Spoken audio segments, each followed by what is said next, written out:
नमस्कार, टीसीएस पाठशाला में आप सभी का स्वागत है। आज हम नॉलेज बिट्स में बात करेंगे G20 की। जैसे आपको पता है, भारत अभी-अभी प्रेसिडेंट बना है G20 का। तो आइए हम बात करते हैं प्रेसिडेंट होने के मायने। हम बात करते हैं G20 क्या है, हम बात करेंगे वो कौन से इश्यूज होंगे जिस पे इंडिया डील करेगा। G20 एक इकोनॉमिक ब्लॉक है। इकोनॉमिक ब्लॉक होने के मायने में आपको समझाता हूं अभी। ये एक स्ट्रेटेजिक इंटर गवर्नमेंटल फोरम है। इंटर गवर्नमेंटल फोरम वो होता है जो कंडक्ट किया जाता है या ऑर्गेनाइज किया जाता है दो गवर्नमेंट या उससे ज्यादा गवर्नमेंट्स के द्वारा। G20 में टोटल 19 कंट्रीज और एक यूरोपियन यूनियन है, तो दो से ज्यादा गवर्नमेंट हो गए। ये इंटर गवर्नमेंटल फोरम है डेवलप्ड कंट्रीज का और इमर्जिंग इकोनॉमीज का। Emerging economies means developing economies का। सी डेवलप्ड कंट्रीज क्या है? ऐसी कोई हार्ड एंड फास्ट रूल नहीं है हमारे यहां कि हम किसे डेवलप्ड कंट्रीज कहें। कोई भी कंट्री खुद को डिक्लेयर कर सकती है डेवलप्ड या डेवलपिंग कंट्री। हालांकि जो WTO के मेंबर्स हैं वो इसके खिलाफ आवाज उठा सकते हैं कि साहब आपको ऐसा नहीं करना। ओके, आमतौर पे कंट्रीज खुद को डेवलपिंग इसलिए अनाउंस करती हैं, इवन जो डेवलप्ड भी हैं, ताकि वो डेवलपिंग कंट्रीज को मिलने वाले फायदे अवेल कर सके। आगे बात करते हैं G20 19 कंट्रीज और यूरोपियन यूनियन का एक ग्रुप है, एक इंटर गवर्नमेंटल फोरम है। ये एक इकोनॉमिक ब्लॉक है। इकोनॉमिक ब्लॉक मतलब देखते हैं, ये बना 1999 में, 1999 में। उस समय जो इकोनॉमिक इंस्टेबिलिटीज थी हमारे वर्ल्ड में, उनसे डील करने के लिए उसके रिस्पांस में G20 का फॉर्मेशन हुआ। मेनली ये इकोनॉमिक एक्टिविटीज से डील करता है, इसलिए इकोनॉमिक ब्लॉक है। ये डिस्कस करता है international economic and financial stability. इसका पर्पस है कि वर्ल्ड में फाइनेंशियल एंड इकोनॉमिक स्टेबिलिटी रहे। स्टेबिलिटी का मतलब है सिचुएशन ऐसी रहे कि सेंट्रल बैंक और गवर्नमेंट्स उसे कंट्रोल कर सके।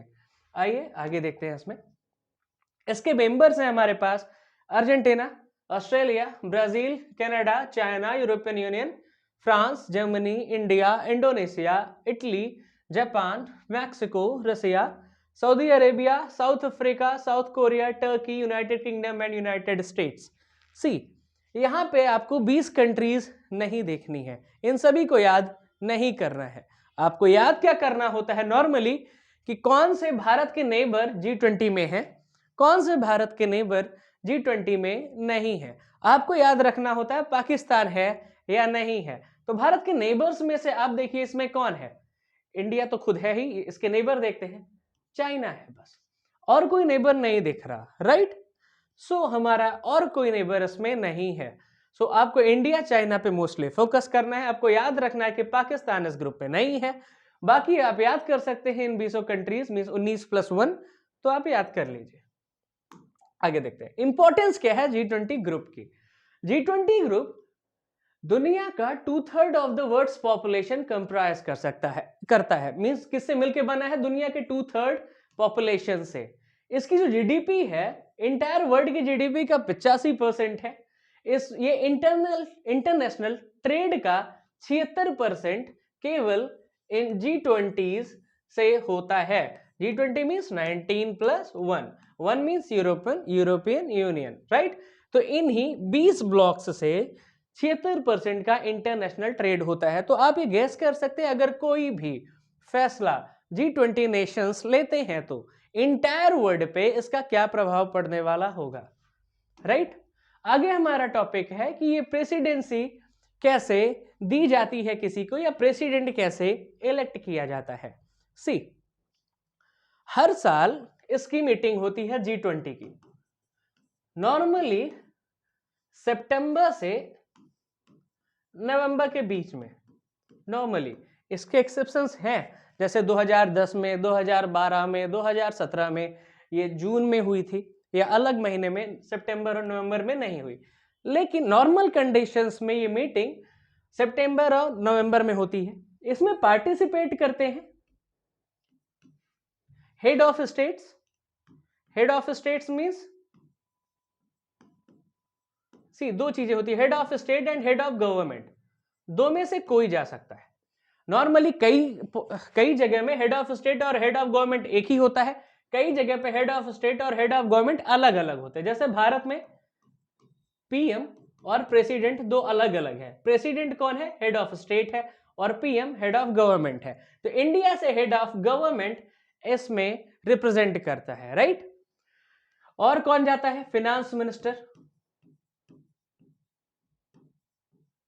या फिर फॉरेन मिनिस्टर या और कोई भी मिनिस्टर जिसे सेलेक्ट किया गया हो। Normally head of state and finance minister, foreign minister जाते हैं। अब देखते हैं आगे, प्रेसिडेंसी में थोड़ा वापस चलते हैं। जब मीटिंग होती है तो हर साल इसमें एक नया प्रेसिडेंट चुना जाता है, हर साल। ठीक, आपको ये याद रखना है, every year a new president is elected. देखिए, इसके लिए जो ये ग्रुप है G20 का 5 भागों में बटा हुआ है। ये ग्रुप है GROUP ग्रुप 5 भागों में बटा हुआ है। आपको एक बात याद रखनी है, जो ये 5 भाग हैं, जो ये 5 पार्ट्स हैं, 5 ग्रुप्स हैं, इनमें यूरोपियन यूनियन नहीं होता है। टोटल 19 कंट्रीज का ग्रुप है बस।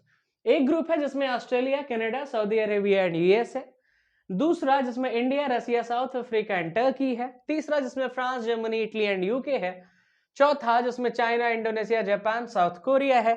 एक ग्रुप है जिसमें अर्जेंटीना, ब्राजील एंड मैक्सिको है। सी, ऊपर के दोनों को छोड़ दो तो ये नीचे की ग्रुपिंग ऐसी है कि ये एक ही क्षेत्र के लोग हैं, एक ही क्षेत्रीय कंट्रीज, जैसे France, Germany, Italy, UK, European countries.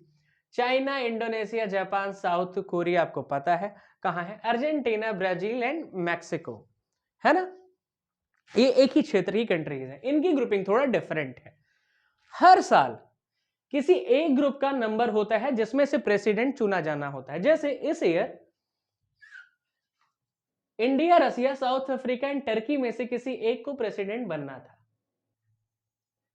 सो G20 नेशंस या G20 हर बार एवरी ईयर इन्हीं ग्रुप में से किसी एक ग्रुप में से प्रेसिडेंट चुनते हैं। जैसे इसके पहले इंडोनेशिया का ग्रुप अगर प्रेसिडेंट देता है, मींस इंडोनेशिया प्रेसिडेंट था, तो अब इससे प्रेसिडेंट नहीं बनेगा। अब बाकी 4 में से जिसका नंबर होगा उनमें से चुने जाएंगे।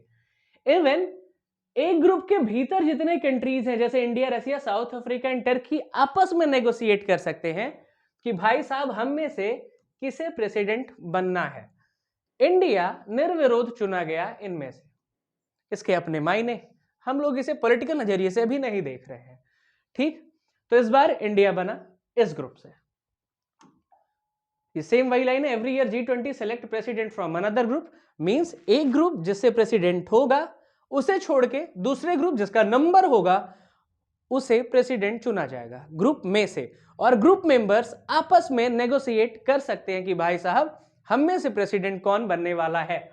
अब देखते हैं आगे। नॉर्मली ये ऐसे आपस में डील करते हैं कि जैसे कोई पहले बन चुका हो, जैसे रसिया पहले बन चुका है तो रसिया क्या करेगा, बोलेगा इस बार मैं नहीं बन रहा, इंडिया को बन जाने दो, इस तरह। और या फिर दूसरा तरीका हो सकता है कि किसी कंट्रीज में अगर इलेक्शन होने वाले हो तो वो उसे इन्फ्लुएंस करने के लिए बिड कर सकता है कि मुझे इस बार प्रेसिडेंट बनना है। जैसे प्राइम मिनिस्टर मींस हमारे पीएम मोदी साहब ने 2018 में भी बिडिंग करी थी कि इंडिया को प्रेसिडेंट बनना है, लेकिन ये बन नहीं पाए क्योंकि 2019 में इलेक्शन था, इसलिए इन्होंने उस टाइम बिडिंग की थी।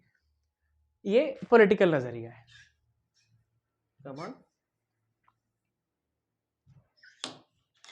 अब देखते हैं आगे। इंडिया अगर प्रेसिडेंट बनता है तो उसके पास रिस्पॉन्सिबिलिटी क्या होगी, या किसी भी प्रेसिडेंट की रिस्पॉन्सिबिलिटीज क्या होती है। जो प्रेसिडेंट होता है वो एजेंडा सेट करता है और जो मीटिंग्स होती हैं उसे होस्ट करता है। एजेंडा सेट करने का मतलब क्या होगा ये मैं आपको बताता हूं, अगली लाइन पहले पढ़ लेते हैं। President doesn't have any formal power but have non official privileges. What does it mean? President के पास कोई भी एज सच पावर नहीं होती है कि वो लीड कर सके, डिक्टेट कर सके। वो सिर्फ नॉमिनल प्रेसिडेंट है बस। वो सिर्फ होस्ट करेगा और एजेंडा सेट करेगा सॉरी। लेकिन इस ऑफिशियल या नॉन ऑफिशियल प्रिविलेजेस का मतलब क्या हुआ, मैं क्या कहना चाहता हूं इस लाइन के माध्यम से, ये देखिए, अगर आप एजेंडा सेट कर रहे हैं तो आप मीटिंग को डायरेक्शन दे रहे हैं, और जब आप मीटिंग को डायरेक्शन देते हैं तो आप निर्धारित करेंगे कि मीटिंग किस बात पे चर्चा करे। तो हम हमेशा उन मुद्दों को उठाएंगे जिसे हम लाइमलाइट में लाना चाहते हैं, जो हमारे आज तक सुने नहीं जा रहे थे, उन मुद्दों को उठाएंगे जो हमारे लिए बेनिफिशियल होंगे, राइट। तो ये एक फायदा होता है। दूसरा इनडायरेक्ट फायदा होता है कि जब आप ऐसे इवेंट्स होस्ट करते हैं तो आप अपनी इकोनॉमिक पावर, अपने यहाँ के कल्चर को, अपने डिफेंस सेक्टर को और सेक्टर्स को, दुनिया को पंप एंड शो करते हैं कि भाई साहब हम इतने डेवलप हो चुके हैं। हम दुनिया को बताते हैं कि इंडिया का रियल स्टेचर क्या होने वाला है। इसके अपने इनडायरेक्ट इकोनॉमिक फायदे होते हैं, ठीक। इससे कल्चर बढ़ता है, दुनिया को पता चलता है, इससे टूरिज्म बढ़ता है। तो अगर आप किसी भी मीटिंग को होस्ट करते हैं, जैसे कि किसी इवेंट को होस्ट करते हैं, जैसे कतर इस समय फीफा वर्ल्ड कप होस्ट कर रहा है, इससे दुनिया को पता चल रहा है कि फीफा कितना डेवलप हो चुका है ना। तो ठीक वैसे ही अगर इंडिया मीटिंग्स होस्ट कर रहा है G20 की, तो वो अपनी कैपेबिलिटीज दुनिया को शो कर सकता है कि मैं अब सुपर पावर बनने की राह पर हूं। ये हुआ non official privileges, right. Agenda set करके वो G20 को अगले 1 साल के लिए डायरेक्शन देगा। अब आगे देखते हैं इंडिया लगभग 200 मीटिंग होल्ड करेगा, जो अलग अलग 35 सेक्टर्स से होंगी अगले 1 साल में, इन अपकमिंग ईयर। बात करते हैं इश्यूज की। सबसे इंपॉर्टेंट इशू होगा, है ना, कि किस इशू पे इंडिया चर्चा करनी चाहती है। ये लेटेस्ट है, ये कोई ऑफिशियल अनाउंसमेंट नहीं होता कि हम ये इशू, पहले नहीं होता है अनाउंसमेंट, वो बाद में होता है एजेंडा, लेकिन लोगों की बातों से पता चलता है। जैसे हमारे पीएम ने कुछ ट्वीट किया, किसी मीटिंग में हमारे एक्सटर्नल अफेयर मिनिस्टर ने कुछ बोला, या फिर हमारे शेरपा ने कुछ बोला, वो कौन है। देखते हैं कि हमारे इश्यूज क्या होंगे जो नॉर्मली हम डिस्कस करना चाहते हैं। ये ऑफिशियल इश्यूज नहीं है, स्टिल बात इन्हीं डायरेक्शन में होने वाली है, ये क्लियर है। जैसा कि हम जानते हैं हमारे भारत के पीएम हमेशा वननेस की बात करते हैं, जो कई बार अपने मन की बात में या अलग अलग स्टेजेस से वसुधैव कुटुंबकम की बात करते हैं। इसका मतलब होता है the world is one family, ये महापुराण से लिया गया है। तो ये बात, इनका ये नेचर यहां भी साफ साफ दिखेगा। कैसे? इन्होंने कहा जो थीम होगी that will be grounded in वसुधैव कुटुंबकम। इसके लिए इन्होंने कहा one earth one family one future, ठीक, कि हमारा जो फ्यूचर है वो शेयर्ड है। एक्चुअली ये कहना चाहते थे मोदी साहब, इन्होंने एक आर्टिकल लिखा, उसे आप जरूर पढ़िएगा, जिसमें इन्होंने कहा कि हमारा जो माइंडसेट रहा है वो ये रहा है कि हम सेम रिसोर्स के लिए कंपीट करते हैं, और जब कंपटीशन होता है तो हम कॉन्फ्लिक्ट में चले जाते हैं। एक्चुअली ये बिलीव रहा है कि ह्यूमैनिटी हमेशा रिसोर्सेस के स्कार्सिटी में रहती है। इनका मानना था कि ये बिलीव ही गलत है, हमें इस माइंडसेट से बाहर जाना है, उस माइंडसेट से बाहर जाना है, that mindset which is leading us towards conflict, right. हमें शेयर करना है, हमें वननेस की बातें करनी है, एक बड़ा व्यू देखना है दुनिया का, मानवता का, है ना। एक ग्लोबलाइजेशन देखना है, जो अभी तक इकोनॉमिक बेस्ड था वो ह्यूमैनिटी बेस्ड होना चाहिए। ये जरूर आप पढ़िए घर पे, या हम लोग अलग वीडियो बना सकते हैं, globalisation based on humanity instead of globalisation based upon economic activities. See, और ऐसी बातें सिर्फ भारत का पीएम कर सकता है। Indian PM always talk about oneness, ये लाइन मैंने बोल दी अभी। अब आगे देखते हैं, ग्लोबल सप्लाई फॉर फूड की बात करेंगे, मींस इसे कहते हैं आप फूड सिक्योरिटी की बात करेंगे, फूड सिक्योरिटी की बात करने वाले हैं, फर्टिलाइजर्स की बात करेंगे, एंड मेडिकल प्रोडक्ट्स की बात करेंगे। आपको पता होना चाहिए विश्व का हर 7वां व्यक्ति भारत की दवाइयां खाता है ना। फार्मास्यूटिकल्स में हम बहुत आगे हैं, लेकिन अलग अलग कंट्रीज हमें सप्लाई नहीं करने देती हैं। दूसरा, कई बार हमने देखा कि जो अभी कोरोना की सीरम बनी थी, एंटीडोट्स बनी थी, उसमें क्या हुआ, मींस वैक्सीन्स बनी थी, उसकी भी होर्डिंग होने लगी थी। ऐसे इश्यूज हैं जो मेडिकल प्रोडक्ट से जुड़े हुए हैं, इनसे डील करेंगे। सो हम बताना चाहते हैं दुनिया को हमारा फ्यूचर शेयर्ड है, फ्यूचर वन है। इसके पहले यही बताने के लिए सेम फीलिंग के तहत हमने वन सन, वन वर्ल्ड, वन ग्रिड की बात करी थी, आपको पता होगा। अब देखते हैं यहां पर as per external affair minister, जैसे मैंने कहा था ये भी इसमें पार्टिसिपेट करते हैं हेड ऑफ द स्टेट के साथ। उनका क्या मानना है, ये काफी योग्य व्यक्ति, इनकी स्पीचेस आप जरूर सुना करिए। भारत के कुछ महान दिमाग में से एक है जो इस समय एक्सटर्नल अफेयर्स के साथ डील करते हैं हमारे यहाँ। इंडिया एंडीवर करेगा, कोशिश करेगा to become the voice of global south. Bharat global south की आवाज बनना चाहता है। इवन G20 मीटिंग में पीएम मोदी ने कई बार ग्लोबल साउथ कहा था। ग्लोबल साउथ क्या होता है ये देखते हैं। अगर हम मैप वाइज देखें, मैप वाइज ग्लोबल साउथ है वो कंट्री जो साउथ में है, जैसे लैटिन अमेरिका, जैसे एशिया,